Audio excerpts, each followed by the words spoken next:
এখন আমি কি করবো আমি কিছু বুঝতে পারছি না। আমি তো তোকে আগেই বলছিলাম এভাবে কোনো লাভ হবে না। এখন আমার কথা মতো সব সত্যি হলো তো?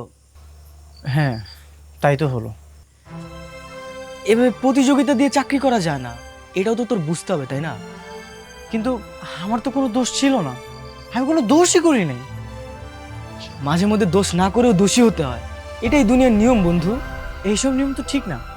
আমি কত কষ্ট করে ডিউটি করেছি, তারপরে দিন শেষে আমার বদনাম হবে কেন?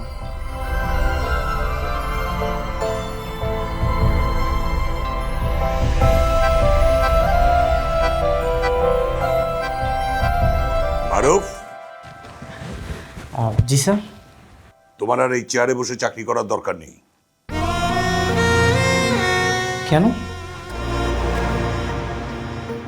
উপর মহল থেকে তোমার 1 মাসের পারফরমেন্সের উপর নেগেটিভ রিপোর্ট এসেছে। তারা মৌসুমীকে পার্মানেন্টলি বহাল করে তোমাকে ছাঁটাই করতে বলেছে। ও আচ্ছা। তোমার আর এখানে দরকার নেই, তুমি আসতে পারো। স্যার, আমি কি একেবারেই চলে যাব? হ্যাঁ, তাই তো যাবে।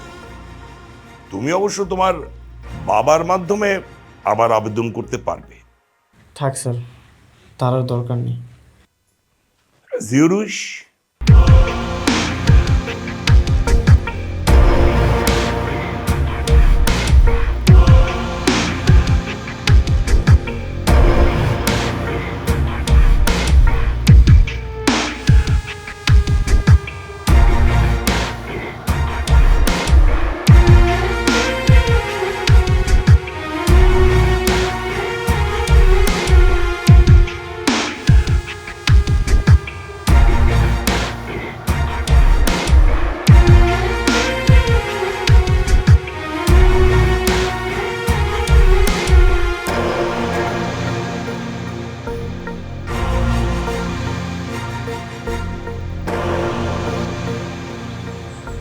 কি ব্যাপার, এখানে একা একা বসে আছো যে?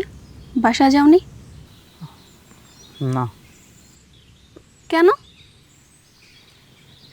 এখনই বাসায় চলে গেলে বাবা জিজ্ঞাসা করবে এত সকাল সকাল কিভাবে চলে এলি। আমার চাকরিটা হয়নি জানলে বাবা অনেক কষ্ট পাবে। আই এম সরি, সব কিছু আমার জন্যই হয়েছে। আরে না না, তুমি কেন সরি বলতেছো? তোমার তো কোনো দোষ নেই, সব দোষ আমার কপালের। ঘরে বাবা অসুস্থ, আর এদিকে আমার চাকরিটাই হচ্ছে না। আসলে আমি অনেক রাগী আর জিদি টাইপের একটা মেয়ে, তাই তোমার সাথে জিদ করে চাকরির প্রতিযোগিতা করেছিলাম। কংগ্রেটস, তুমি তো জিতে গেলে। নিজেকে খুব অপরাধী মনে হচ্ছে। আরে ধুর, বাদ দাও, মন দিয়ে চাকরিটা করো। আমি দেখি কোনো একটা বেসরকারি প্রতিষ্ঠানে চাকরি খুঁজে নেব। যতদিন চাকরিটা পাবো না, একটু কষ্ট হবে, তুমি কিন্তু মন দিয়ে চাকরিটা করবে। ভালো থেকো।